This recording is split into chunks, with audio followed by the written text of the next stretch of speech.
አገራዊ ቀውስ ይፈጠራል። የምንጠፋበት ነገር በራሳችን ውስጥ ከሌለ ልንጠፋ አንችልም።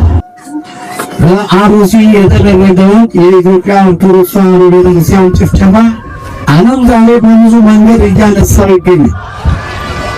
እኛ ግን በጨለማ ውስጥ ስላለን በጨለማ ውስጥ መሄድ መራመድ መደመር ስለማይቻል ቀኑ ስለጨለመብን የምናደርገው ጠፍቶን ዝም ብለናል። ሞት እየሰማን ተገደሉ እየተባለ እየሰማን ምንም ማድረግ አልቻልንም።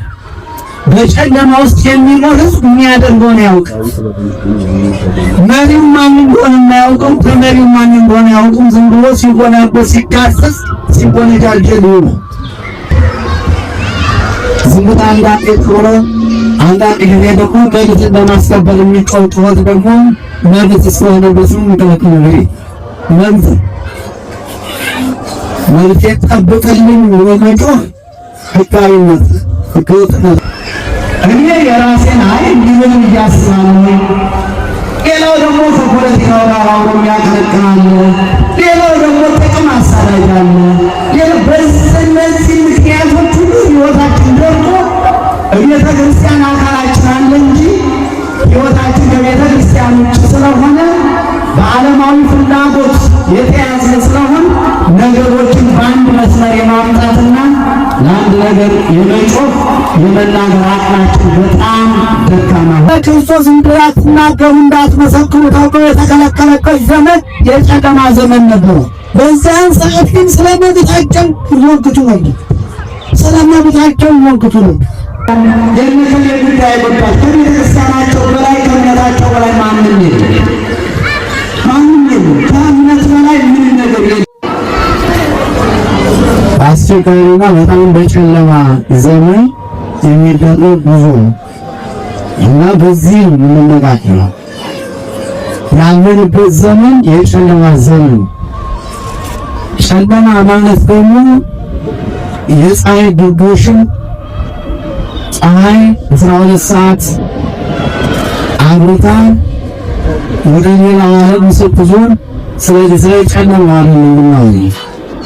ጨለማ ማለት ሰዎች ካልተግባቡ፣ ሰዎች አብረው ካልቆሙ፣ ሰዎች ችግርን መከላከል ካልቻሉ፣ ሰዎች በመካከላቸው ፍቅር ከሌለ፣ ሰዎች ጨካኞች ከሆኑ፣ ሰዎች የሚሄዱበትን ካላወቁ፣ እግዚአብሔር ጋር ያላቸው ግንኙነት እግዚአብሔር ጋር ያላቸው በጣም ደካማ ከሆነ ያ በጣም ጨለማ ዘመን ይባላል።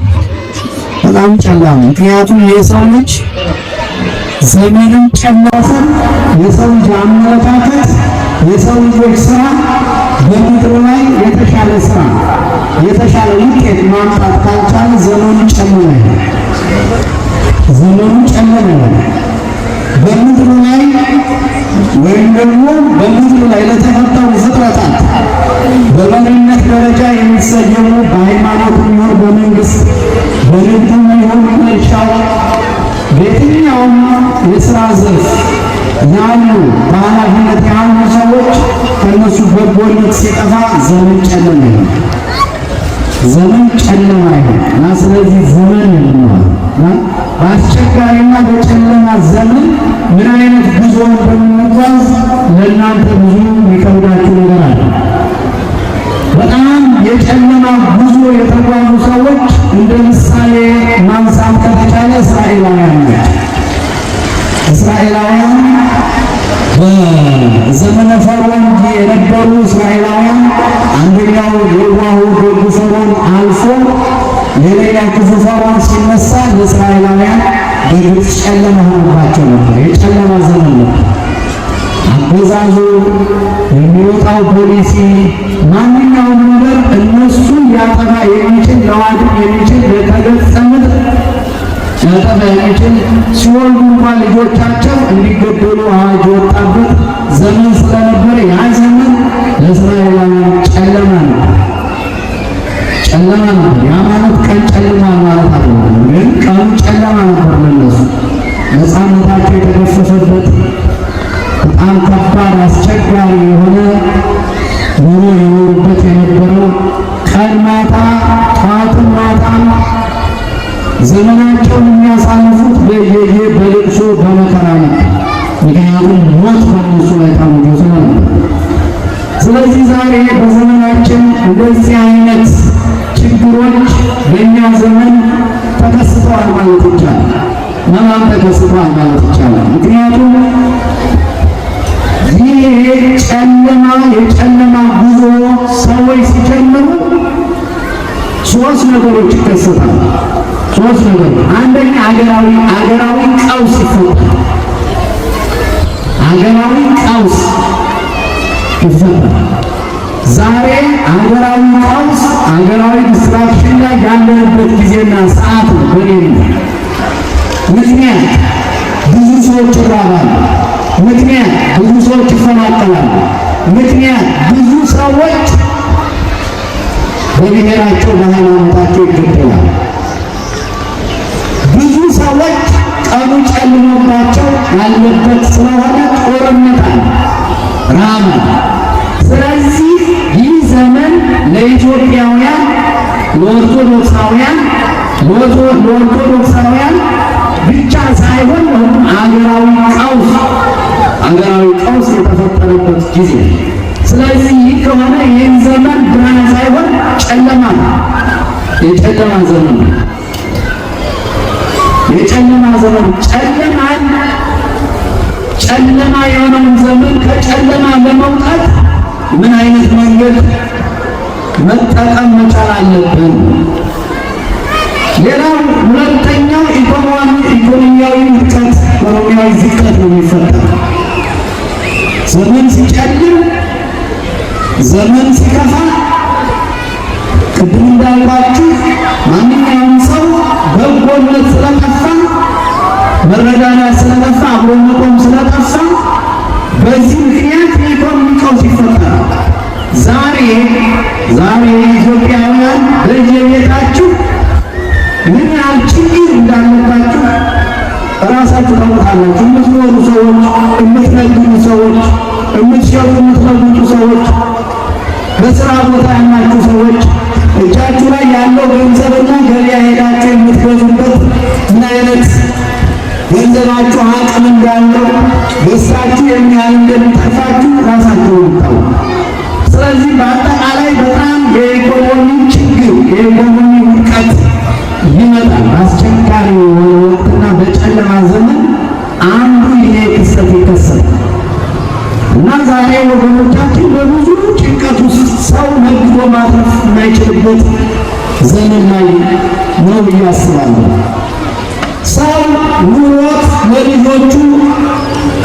ልጆቹን አብልቶ አጠጥቶ የተሟላ ነገር አድርጎ ለልጆቹ ወደ ትምህርት ቤት ልኮ ማስተማር በጣም ከባድ የሆነበት ዘመን እንደሆነ እናንተ ታውቁታላችሁ።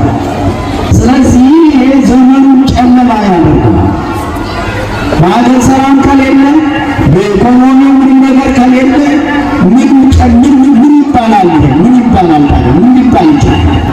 በጣም አስቸጋሪ የሆነ የጨለማ ዘመን ከተባለ ይህ ዘመን የጨለማ ዘመን ከተባለ ይህ ዘመን ሰዎች በልተው ጠግበው የማያድሩበት ዘመን፣ ሰዎች በሰላም ወጥተው በሰላም የማይገቡበት ዘመን፣ ሰዎች ነፃነታቸው በነፃነት የማይመላለሱበት ዘመን፣ ሰዎች መንገድ ሲሄድ ልንያዝ ነው፣ ልንታሰር ነው፣ ልንታገት ነው ብለው የሚሰጉበት ዘመን፣ በጣም አስቸጋሪ የሆነ ዘመን። ይህ ዘመን ጨለማ። ስለዚህ ዛሬ በሀገር ውስጥም ከሀገር ውጭም ብዙ የውጭ ዜናዎች ጨምሮ እየዘገቡት እንዳለ ሰምታችኋል። በአሩሲ የተደረገውን የኢትዮጵያ ኦርቶዶክስ ተዋሕዶ ቤተክርስቲያን ጭፍጨፋ ዓለም ዛሬ በብዙ መንገድ እያነሳው ይገኛል። እኛ ግን በጨለማ ውስጥ ስላለን በጨለማ ውስጥ መሄድ መራመድ መደመጥ ስለማይቻል ቀኑ ስለጨለመብን የምናደርገው ጠፍቶን ዝም ብለናል። ሞት እየሰማን ተገደሉ እየተባለ እየሰማን ምንም ማድረግ አልቻለም። በጨለማ ውስጥ የሚኖር ሕዝብ የሚያደርገውን ያውቃል። መሪው ማን እንደሆነ የማያውቁም፣ ተመሪው ማን እንደሆነ አያውቁም። ዝም ብሎ ሲጎላበት ሲካሰስ ሲጎለጃጀል ይውላል። ነገር ግን በዚህ ውስጥ በጨለማ ውስጥ በጨለማ ዘመን ውስጥ እንደ በግ የሚታገሉ ኦርቶዶክሳውያን ደግሞ የበዙበት ዘመን ነው። ይህ በጣም እናዝናለን። ቅድም እንዳልኳችሁ በእስራኤል በግብፅ ሀገር ውስጥ እስራኤላውያን በስደት ሲኖሩ ቀኑ ጨልሞባቸው የሚያደርጉት ግባ ገብቷቸው ወዲት ወዲያሚት ምሬት ሞት ታወጀባቸው። ነገር ግን ራሔል ወደ እግዚአብሔር ጮኸች፣ አለቀሰች፣ እንባዋንም ወደ ሰማይ ረጨች። የሰማይ አምላክ ያንን ሰምቶ ከነበረባቸው ችግር ገላግሏቸዋል። ስለዚህ አትሊስት ማድረግ የምንችለው ነገር በጨለማ ጊዜ ተናጋሪው ብዙ ነው፣ የሚናገረው ብዙ ነው፣ የሚሰራ ነገር የለም፣ የሚወራው ብዙ ነው፣ ወደ ተግባር የሚመጣ ነገር ምንም ነገር የለም። በዚህ ውስጥ ጨለማ አለ፣ አለመተያየት አለ፣ አለመገነዛዘብ አለ፣ አለመረዳዳት አለ። ባለመረዳዳት ውስጥ ብዙ የምናጣቸው ነገሮች አሉ፣ በጣም ብዙ። ሃይማኖታችን እየተዳከመ ነው። ምዕመናኖቻችን እየተገደሉ ነው። ሃይማኖት በሚዲያ እናድርግ እስከሚባል ድረስ አዋጅ እየታወጀብን ያለበት ሰዓት ነው። ስለዚህ በዚህ ሰዓት ምን ማድረግ እንዳለብን በጨለማው በዚህ በጨለማው ሕይወት ውስጥ በፍርሃት ውስጥ አስቸጋሪ የሆነ ሁኔታ ውስጥ ስንኖር እግዚአብሔርን ካልያዝን እውነት ለመናገር በጣም አስቸጋሪ ነው። ምን ተብሎ እንደሚገለጥም ምን ተብሎ እንደሚነገር አደገኛ አይነት ዘመን፣ በጣም አደገኛ አይነት ዘመን። ካልተናገርነው ካላወራነው ደግሞ መረዳዳትም አይመጣም። ችግራችን ፍጥጥ ብሎ እስከሚመጣ ድረስ እየጠበቀን ያለ። ስለዚህ አንደኛ የተወደዳችሁ የእግዚአብሔር ልጆች በዚህ በጨለማ ዘመን ውስጥ የምንጸልየው ጸሎት፣ የምንጸዋው መስዋዕት፣ የምንቆመው ማህሌት፣ የምናደርሰው ሜላ ወደ እግዚአብሔር እንዲደርስ ማድረግ መቻል አለ።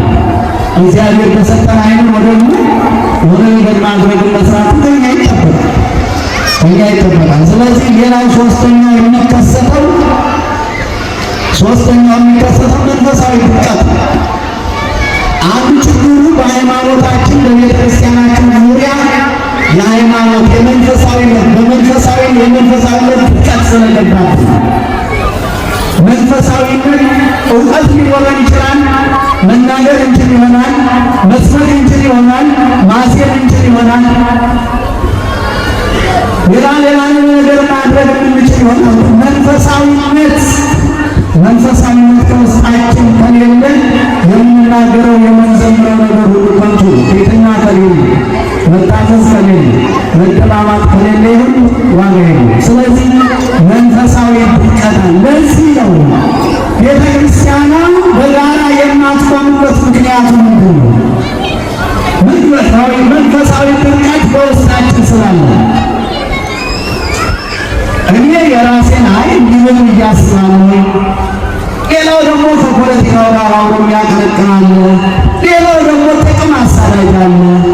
በእነዚህ ምክንያቶች ሁሉ ሕይወታችን ደርቆ ቤተ ክርስቲያን አካላችን አለ እንጂ ሕይወታችን ከቤተ ክርስቲያን ውጭ ስለሆነ በዓለማዊ ፍላጎት የተያዘ ስለሆነ ነገሮችን በአንድ መስመር የማምጣትና ለአንድ ነገር የመጮህ የመናገር አቅማችን በጣም ደካማ ሆነ።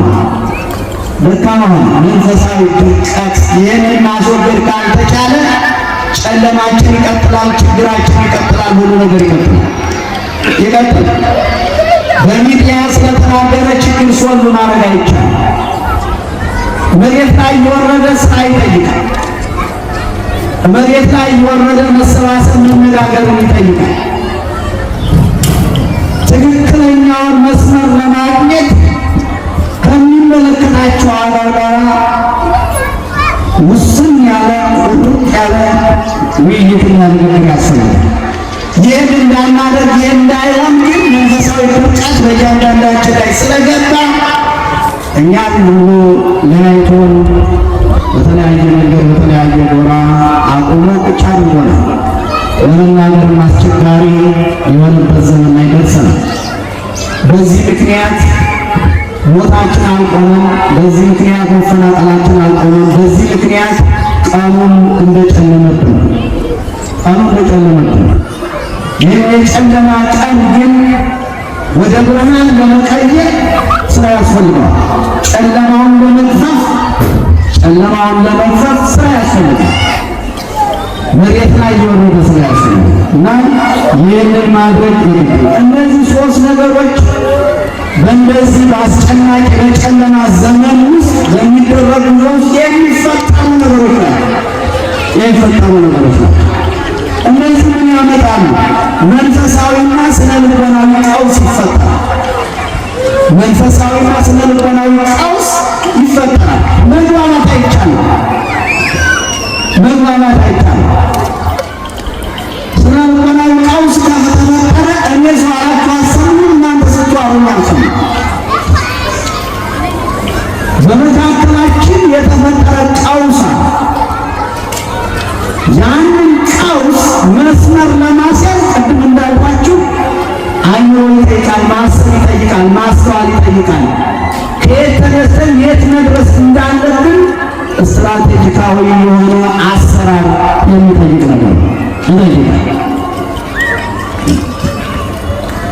መንፈሳዊ ቀውስ አለ ማለት የእምነት መሰረታችን በሙሉ የምናምነው ነገር ሁሉ ተናጋ ማለት ነው። የኔና የእናንተ እምነት ተናግቷል ማለት ነው። ለአንድ ነገር ሰው ካልቆመ፣ ለአንድ ነገር ሰው ካልተባበረ እምነታችን ችግር አለው። እምነታችን በሆነ ነገር ተመቷል ማለት ነው። እምነታችን በሆነ ነገር ተጎድቷል ማለት ነው። በአንድ እምነት ያለው ሰው በአንድነት ለመቆም እግዚአብሔርን የሚያውቅ እግዚአብሔርን የሚያመልክ ሰው በአንድነት ለመቆም የሚያቅተው ነገር ምንም ነገር የለም። የራሳችን ትርጉም እየሰጠን እንዲህ ሊፈጠር እንዲህ ሊመጣ እንዲህ ሊሆን ከሆነ እሱ ሌላ ነገር ነው። እንዳሰቡበት ደረጃ ማለትናቸው እና የተወደዳችሁ የእግዚአብሔር ልጆች በዚህ በጨለማ ዘመን ውስጥ በሚደረግ ጉዞ ውስጥ ከባድ የሆነ ፈተና ያቀብሉ ያልኳችሁ እነዚህ ነገሮች በሚፈጠሩ ሰዓት በአጠቃላይ ብዙ ነገሮች አስቸጋሪ ነገሮች ይፈጠራሉ። ቤተ ክርስቲያን ገብቶ ማምለክ ማንችልበት ደረጃ ላይ ልንደርስ እንችላለን። ዝምታ አንዳንዴ ጥሩ ነው። አንዳንድ ጊዜ ደግሞ መብትን ለማስከበር የሚጮህ ጩኸት ደግሞ መብት እስከሆነ ድረስ የሚከለክል ነገር መብቴን ጠብቀልኝ ብሎ መጮህ ህጋዊነት ህገወጥነት አለ እና ስለዚህ መጮህ ኃይልን መሆን ያስፈልጋል። መጮህ ያስፈልጋል። ወደ እግዚአብሔር መጮህ ያስፈልጋል። ወደ ሰዎች መጮህ ያስፈልጋል። እርስ በርሳችሁ መገነዛዘብ ያስፈልጋል። ያ ካልሆነ የክርስቲያኖች ፈተና አይቆምም። የክርስቲያኖች ፈተና ምን ይሆናል? ከዚህ በኋላ ክርስቲያኖች በእምነታቸው ያለ ነገር በጣም የላላ ይሆናል። እየቆየ የሄደ ቁጥር ዓለማዊ ነገር እየተጋባብን የራሳችን የሆኑ ፍራቻዎችን በራሳችን ላይ እየፈጠር ምክንያቶችን እየፈጠር ከእምነታችን ስር ነቀል የሆነ መጥፎ ነገር በእኛ ላይ ነው እና የክርስቲያኖች ፈተና ምን ይላሉ መሰላችሁ? መጣው ሄድኩኝ ለጸሎቴ ምላሽ አላገኘሁም። ለመንኩት እግዚአብሔር ለጸሎቴ ምላሽን አልሰጠኝም እና እግዚአብሔር ትቶኝ ነው እያለ እንዲህ አይነት ምክንያቶችን መፍጠር ይጀምራል ክርስቲያን። እነዚህ ነገሮች ተፈጠሩ ማለት ከክርስትና ውጭ እየሆኑ ነው ማለት ነው። በአንድነት ለመቆም አቅማችን እየደከመ ነው ማለት ነው። እንዲህ አይነት ወደ አእምሯችን ሲመጣ እንዲህ አይነት ሀሳቦች ሲመጡ እግዚአብሔር በፍጹም ልብ በፍጹም ሐሳብ አምነነው ከችግር ያወጣኛል ብለን ማምናምን ከሆነ እንዲያው የምንል ከሆነ እምነታችን ፈተና ላይ ሲሆን የባሰ ነገረኛ ላይ ይመጣል። ስለዚህ ጃጅ የምንደራረገው እኔ እናንተ በእምነት ሳይሆን በፍቅር ሳይሆን በሆነ ነገር በዓለማዊ ነገር ላይ ተመስርተን አንዱ ላይ ሲፈርድም ነው ማለት ነው። እግዚአብሔር ሲኖር በይቅርታ ታልፈዋለሁ። እግዚአብሔር ሲኖር በትህትና ታልፈዋለሁ። እግዚአብሔር ሲኖር አይ ባይመቸው ነው ትላለህ። እግዚአብሔር ሲኖር እነከሌ ቢረዱት እኔ ብረዳው ይቃናል ይነሳል ትላለህ። እግዚአብሔርን እንደዚህ አይነቱን እምነት ስናጣ ግን ምን አባቱስ ምን ያስፈልጋል በለው አስወግዶ አያስፈልግህም እንዳውም ይሄ አንተን አይመስልም በለው።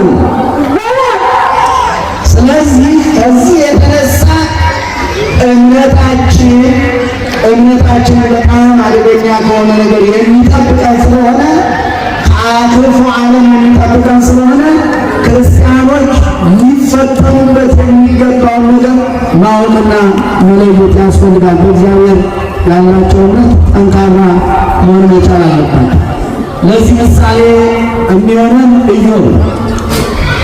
ኢዮብን ያልታውቃላችሁ። ኢዮብ በጣም ባለ ሀብት ሰው ነው፣ ቤተሰብ ያለው ሰው ነው። ነገር ግን ሰይጣን ቀናበት፣ ቤተሰቡንም ጨረሰበት፣ ሀብቱን ማወደመበት፣ ጓደኞቹን በጠላትነት አስነሳበት፣ ሚስቱን በጠላትነት አስነሳበት። ያ ሁሉ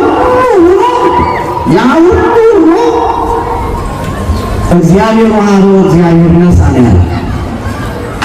ራሱን በበሽታ መጣው እና ለምን እግዚአብሔርን አትክድም ነው ጥያቄው ነበር። እግዚአብሔርን ለምን አትተውም? እግዚአብሔርን እንዴት እተወዋለሁ? እግዚአብሔርን ትቼ እደርሳለሁ? ልጆችን የሰጠ እግዚአብሔር፣ እኔን የፈጠረ እግዚአብሔር፣ ሀብቴን የፈጠረ እግዚአብሔር፣ ሚስት የሰጠኝ እግዚአብሔር፣ ጓደኛ የሰጠኝ እግዚአብሔር፣ እነዚህ ሁሉ የሉም። እኔ አሁን ብቻዬን በበሽታም ተመትቻለሁ። እግዚአብሔርን አልክድም። ዛሬ የግድ ኢዮብ ቁስል በላያችን ላይ መቁሰል የለበትም። ልባችን ቆስሏል፣ አእምሯችን ቆስሏል። በምናየው በምንሰማው በሚደረገው ነገር አእምሯችን የቆሰለበት ዘመን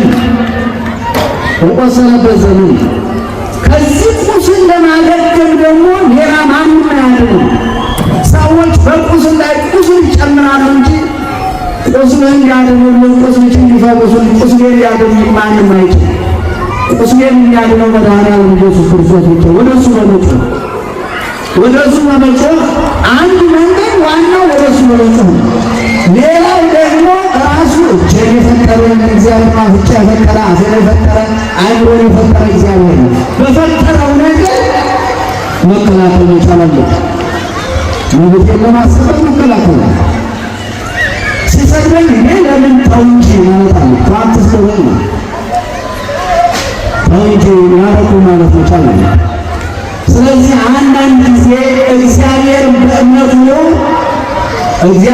በእምነቱ አንዱ ነገር እግዚአብሔር ደግሞ የሰጠን ነገር አለ።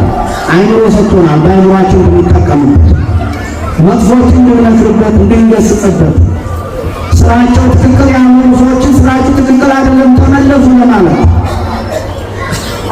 ኃላፊነትም አለብን ያንዳንዳችን። ስለዚህ ኢዮብ ይህንን ነበር ያለው፣ እናንተ ወግዱ፣ እናንተ አታቅሙ፣ መንገዳችሁ ሁሉ ነገራችሁ ሁሉ ወደ ጨለማ የሚወስድ እግዚአብሔር ጋር የሚለይ እግዚአብሔርን የሚያሳጣ ነው። ማነው አልፈልግም የእናንተ ምክር፣ እግዚአብሔር ይሻለኛል። ማን ይሻላችኋል? ማን ይሻላችኋል? እግዚአብሔር ይሻላችኋል። እግዚአብሔር ይሻለናል። አየሩን ፀሐዩን የሚያወጣ በሚያሳድረን የሚጠብቀን እግዚአብሔር ይሻለናል። ከእግዚአብሔር የተሻለ ጠባቂ የለም።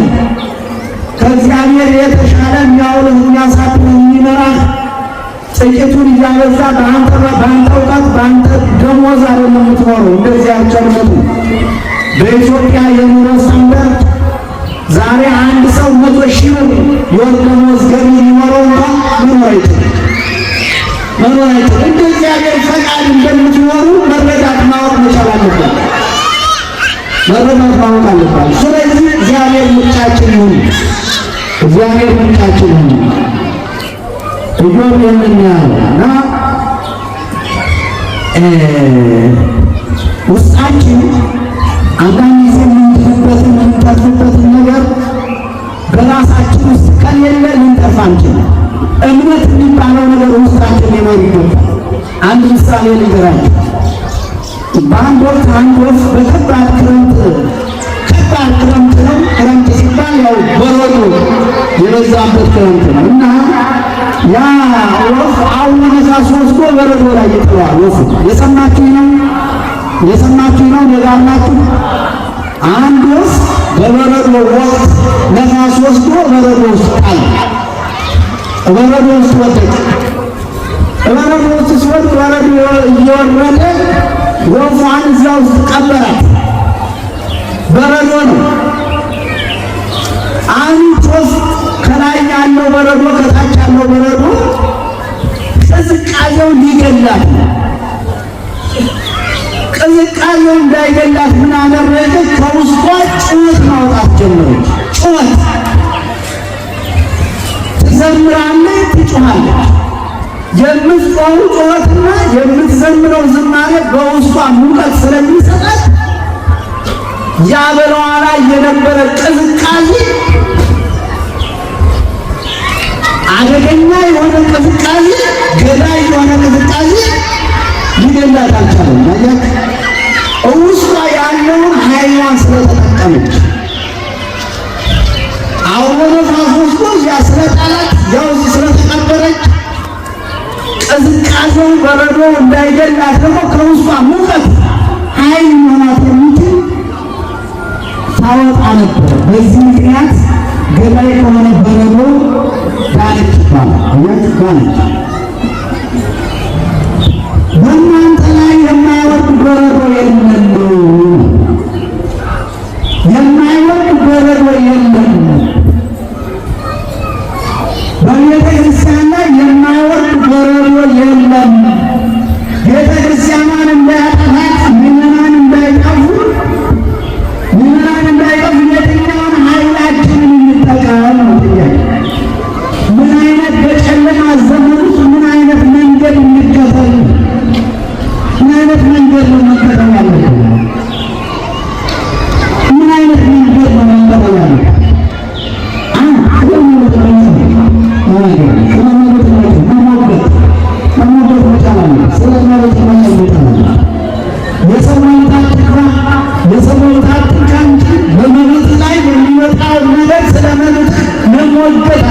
መናገር መቻል አለ። በውስጥ ያለውን እምነት መሰረት በማድረግ ሐዋርያት በነበሩበት ዘመን ውስጥ ሐዋርያት ጥቂቶች ናቸው። በዙሪያቸው ያሉ ግን በጣም ብዙዎች ናቸው። ብዙዎች ብቻ አይደሉም፣ ባለስልጣኖች ናቸው፣ ገዳዮች ናቸው። በዛን ዘመን የነበሩ ሰይፍ ያላቸው ናቸው በማቸው እስርናቸው። ስለ ክርስቶስ እንዳትናገሩ እንዳትመሰክሩ ተብሎ የተከለከለበት ዘመን የጨለማ ዘመን ነበር። በዚያን ሰዓት ግን ስለ መብታቸው ይሞግቱ ነበር። 12ቱንም ዓለሙን አሸንፉ። አንድ ላይ መቆሚያ ነው። ከውስጥ ያለን እምነት ሰው ሲጠቀም ከውስጥ ያለውን እግዚአብሔር የሰጠውን እምነት በአንድነት በፍቅር በሰላም በመነጋገር በመቆም የሚሞግተውና የሚናገር ስለ መብቱ የሚናገረው ነገር ያተርፈዋል፣ ያድነዋል። ሐዋርያት ዮሐንስ ዓለሙን አሸንፈውታል። ነገሥታቱን አሸንፏቸዋል። በምን ውስጣቸው በነበረው እምነት መሰረት አድርገው ይሞግቱ፣ ይናገሩ፣ ያስተምሩ ስለነበረ ይህች ወፍ የዳነችው ከዚህ ሞት የዳነችው ከተጫናት በረዶ ገዳይ ከሆነ በረዶ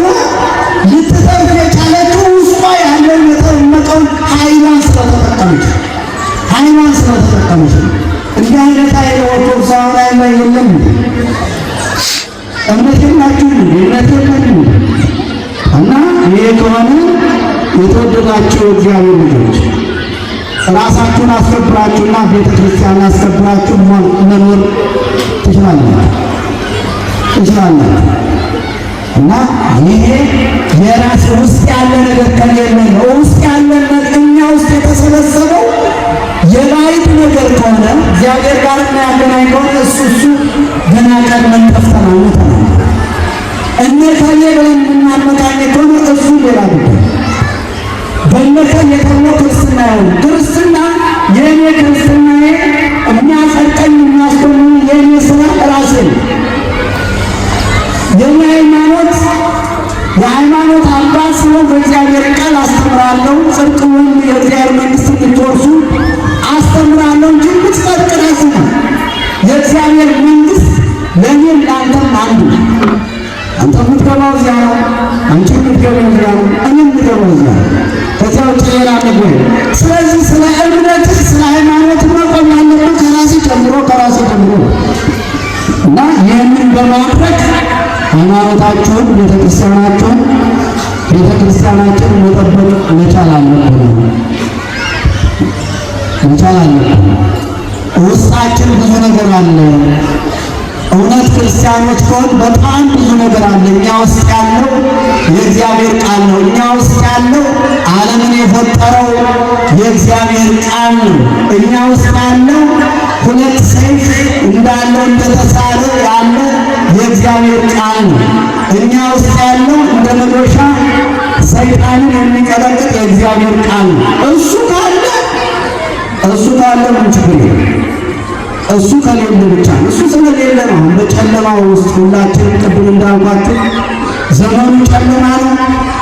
በጨለማው ዘመን ውስጥ ምንም ማለት ሰማችሁ ፈተና የበዛብን ራሳችን ሲያጠራቀመው ጥርቅም የጠራ ስላልሆነ የጠራ ነገር ስለሌለ የጠራ ነገር ሊኖረን ያስፈልጋል። ይህችም ቤተክርስቲያን አባቶቻችን ይዟት የቆዩ የጠራ ሃይማኖት ስላላቸው ከሃይማኖታቸው በፊት ራሳቸውን ስለሚያስቀድሙ ሌላ ነገር የለም። ጥቅም ያስቀድሙን፣ የሰው ጥቅም ያስቀድሙን፣ የእነሱን የጉዳይ ጉዳይ ከቤተክርስቲያናቸው በላይ ከእምነታቸው በላይ ማንም የለም። ከእምነት በላይ ምንም ነገር የለም። እና ይሄ በዚህ ዘመን እኔና እናንተ ቤተክርስቲያን ለመጠበቅ ለማስጠበቅ እንዲህ አይነት ነገር ያስፈልጋል። በውስጣችሁ ያለውን ኃይል መንፈሳዊ ኃይል መጠቀም ያስፈልጋል። አለበለዚያ እናንተ ውስጥ ያለው እኛ ውስጥ ያለው የመንፈሳዊ ኃይል መስራት ካልቻለ ወርቅ ይዛ የምትሄድ እንስሳ ለምንም እንደማይጠቅማት ሁሉ እኛን ያለው ነገር ለምን የማያተርፈን ለምን የማይጠቅመን? አንድ እንስሳ ወርቅ ተጭናለች ወርቅ ተጭናለች ብለን ልንል እንችላለን። ወርቅ ለእሷ አፈር ይሁን ጨው ይሁን ድንጋይ ይሁን ምን የምታውቀው ነገር የለም። ወርቅነቱን የሚያውቁት ሌሎች ሰዎች ናቸው። ስለዚህ እኛ ውስጥ ያለው የእግዚአብሔር ቃል እኛ ውስጥ ያለው መንፈሳዊ ኃይል ከሌለ እኛ የተጫነው ሌላ ከሆነ እንስሳዋ ወርቅ እንደተጫነች አይነት ነገር ሌላ ነገር የለም። የተወደዳችሁ የእግዚአብሔር ልጆች በዚህ ዘመን ራሳችሁን በምን መለኪያ እንደምትለኩት አላውቅም። ነገር ግን መለኪያችሁ የእግዚአብሔር ቃል ከሆነ መለኪያችሁ መንፈሳዊነት ከሆነ መለኪያችሁ ሃይማኖት ከሆነ መለኪያችሁ ፍቅር ከሆነ መለኪያችሁ ሰላም ከሆነ ቤተክርስቲያንን ለመጠበቅ ቤተክርስቲያንን ወደ ፈለገችበት እድገት ለማሳደግ የእናንተ መለኪያ ወሳኝ። ራሳችሁን የምትለኩት በዓለማዊ እውቀት ከሆነ ራሳችሁን የምትለኩት በአስቀመጣችሁት በባንክ ገንዘብ ከሆነ ራሳችሁን የምትለኩት በፖለቲካ ከሆነ ራሳችሁን የምትለኩት በቁሳቁስ ከሆነ እሱ ቤተክርስቲያን ያተርፋል።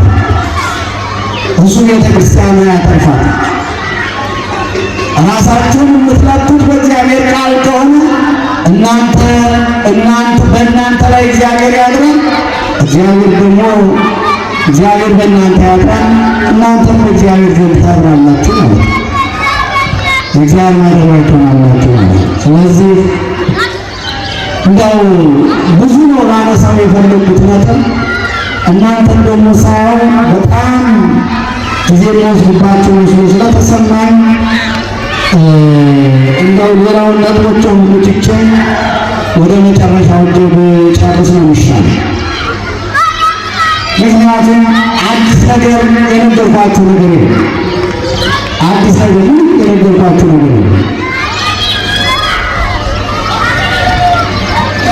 እና የነገርኳችሁ ነገር የምታውቁትን የምንኖረውን፣ የምንሰማውን፣ የምናነበውን ሕይወት ነው እየነገርኳችሁ ያለው። በቤታችሁ ያለው በኦርቶዶክሳዊነት ዙሪያ ያለውን፣ በሃይማኖታችሁ ዙሪያ ያለውን፣ በሀገራችን ላይ ያለውን የቀውስ ሁኔታ እሱን የነገርኳችሁ ያለው። ዘመኑ እንዲታየን የምንሰማው ይህን ዘመን የጨለማ ዘመን ማለት የሚቻለው ብዙ ጉድለቶች እንደ ሀገር በሀገር ላይ ስላለ፣ በሃይማኖታችን ላይ ከፍተኛ የሆነ ዲስትራክሽን ስላለ፣ እንዲሁም ደግሞ ሰዎች ሰርተው ሰላም ስለጠፋ በመንገድ እንኳ ሰው በሰላም እንዳይሄድ ከፍተኛ የሆነ ጫና ስላለ ያን የምታውቁትን ነገር ነው የተናገረ። በዚህ ጨለማ ዘመን ውስጥ እንዴት እንውጣ እያልኩ ነው የነበረው እና ህብረት ያስፈልጋል፣ ህብረት ያስፈልጋል፣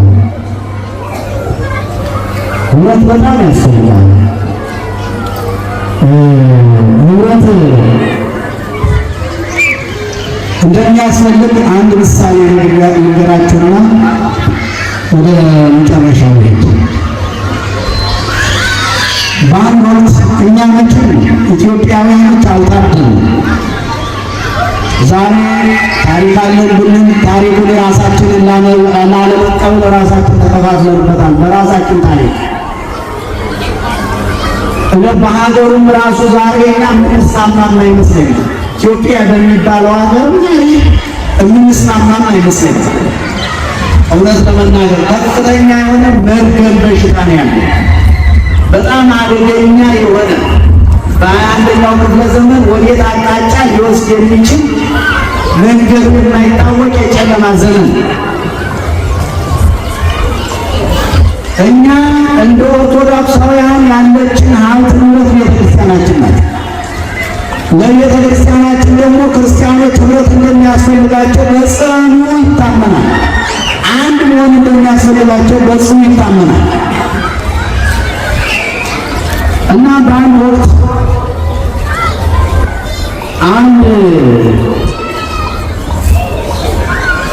በጣም የድርቅ ወቅት ነው ይባላል። ወቅቱ ድርቅ ወቅት እና በዚህ በድርቅ ዘመን እንደምታውቁት ዘመኑ የድርቅ ዘመን ነው ከተባለ የሚበላ የሚጠጣ የለም ማለት ነው። የሚበላ የሚጠጣ የለም።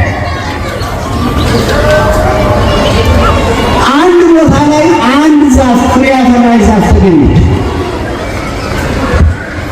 በድርቅ ዘመን ፍሬ ያፈራች ዛፍ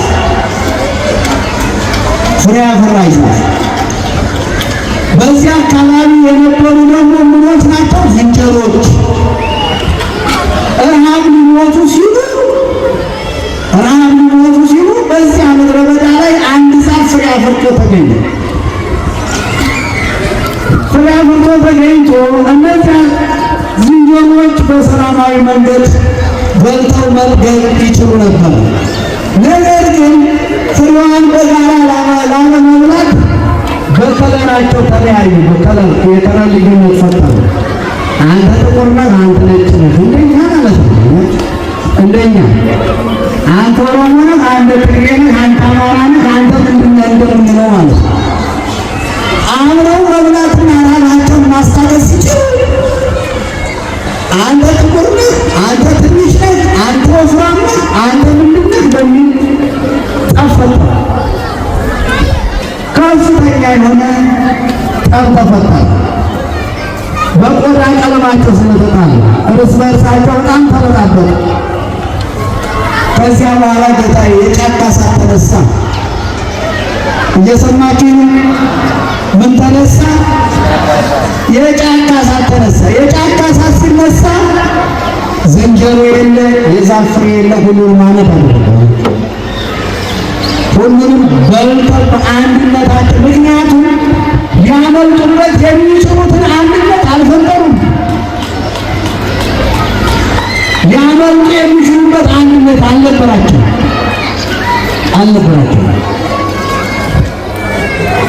በዚህ ዘመኑ ከዘመኑ ልናመልጥ የምንችለው ከብዙ ችግሮች ልናመልጥ የምንችለው አንድነታችንን ስናጠነክር ብቻ ነው። ይሄ ነው በመለያየት የሚመጣ ቀልድ ነገር የለም።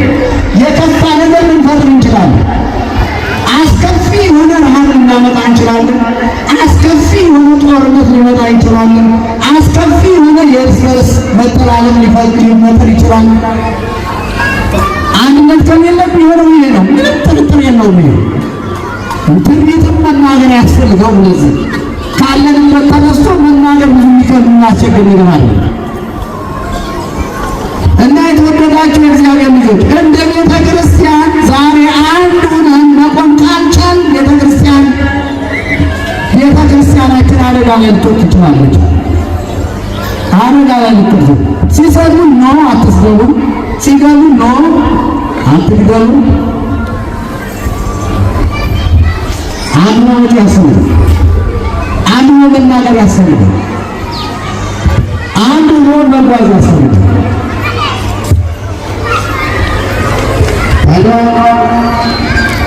ይህና የእናንተ አንድነት በላላና እግዚአብሔርን በተውነው ቁጥር እርስ በርሳችን የማቱን የቆጡ በተባጠርን ቁጥር የያዝነውን ነገር እንጥላለን እንጂ ተሰማት የያዝነውን ነገር እየጠል ወደማንወጣበት ጨለማና ሩቃ ውስጥ የሚወርድ ይሆናል እንጂ የተሻለ ነገር፣ የተሻለ ለውጥ፣ የተሻለ እድገት፣ የተሻለ ናምንነት አይደለም። በፍጹም አይሆንም። አንድ አባት 12 ልጅ ነበሩት ይባላል። 12 ልጆቹ በጣም ለአባቱ ለአባቱና ለእናታቸው በጣም አስፈላጊ የሆኑ ልጆች ናቸው። ነገር ግን 12ቱ እየብቻ ሲሄዱ ችግር እንደሚገጥማቸውና ለችግር ተጠቂ እንደሚሆን አባትየውም እናትየውም ያውቃሉ። ስለዚህ አንድነታቸውን አጠናክረው እንዲሄዱ በምሳሌ ያስተማራቸው ይባላል። ለአንዱ ለ12ቱ ልጆች 12 ጎላ ሰጣቸው ይባላል። 12 በተሰጣቸውና እስኪ ስበሩት አላቸው። ሁሉም ሰበሩት። እንደገና ደግሞ 10 የሆኑ በትሮችን አንድ ላይ አዝሮ እንካሲ ስበሩ አሉ። ሞክረው ሊሰሩ አልቻሉም። አሁን ያኛው ሊሰሩ አልቻሉም። ስለዚህ አያችሁ ልጆች፣ አንድ ከሆናችሁ እንደዚህ ብርቱ ናችሁ። ማንም በእናንተ ላይ ስለ ልቦናዊ ጥቃት፣ ሞራላዊ ጥቃት፣ ሃይማኖታዊ ጥቃት ሊያደርስባችሁ አይችልም። ለየብቻችሁ ከሄዳችሁ ግን ቅድም እንደሰበራችሁ ግዶና አደጋ ይደርስባችኋል። ችግር ይደርስባችኋል። መከራ ይደርስባችኋል ብሎ ስለ አንድነታችሁ አስተማረ ይባላል።